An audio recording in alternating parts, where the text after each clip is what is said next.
So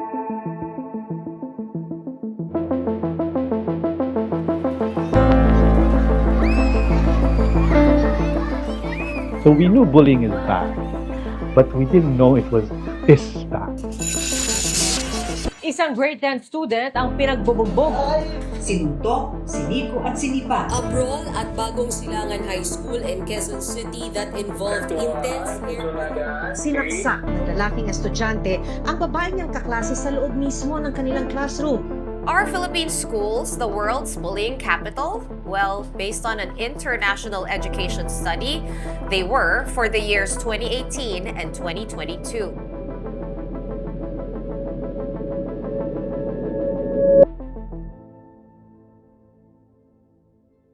The Philippines had the highest percentage of students who reported being bullied within the past 2 weeks and 1 month. In fact, the Philippines also had the highest percentage of students who reported being frequently bullied in schools.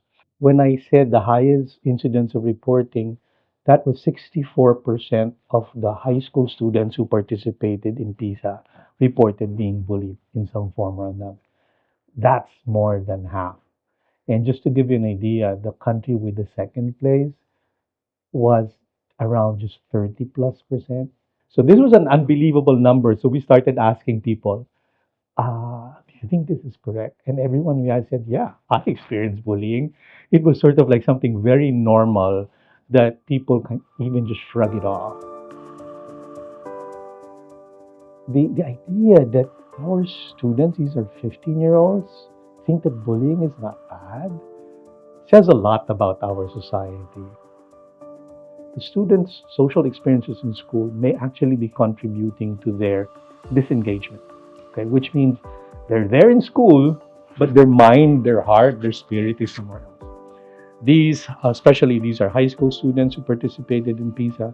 They're there in the school, but they're not engaged in what their teachers are trying to do, and they don't seem to be motivated, and so it's not just bullying. Although bullying is related to lower achievement, but it's this whole question of why am I here? Why am I doing this? And they're not engaging the academic path because the environment is not just welcoming to them. They don't feel like they belong in that environment, even if they know they have to be there.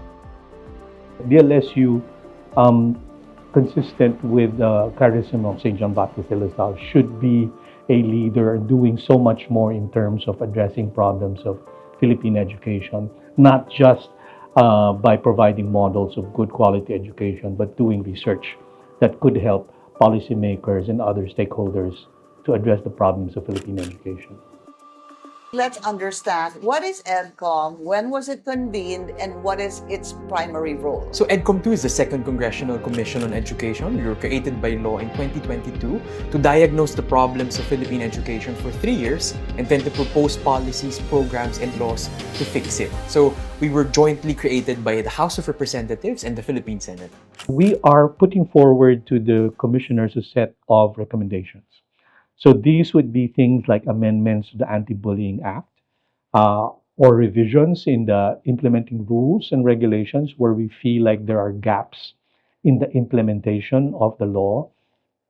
We are also making other legislative connections because there are other laws being proposed by members of the EDCOM. For example, there is the Mental Health in Education Bill.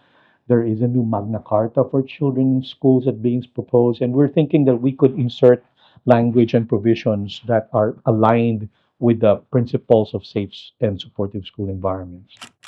But just for the benefit of our colleagues, this is a resolution to recognize the role of De La Salle University in partnering with EDCOM, because EDCOM has recommended 100 research questions and studies to be farmed out with PIDS, UP, other academic institutions. And DLSU is doing 10 of them, and it's putting the cost of these papers. We really need to call more attention to this problem because it's not just, our results is not just a classroom thing. This may be reflecting some broader values and problems in Philippine society.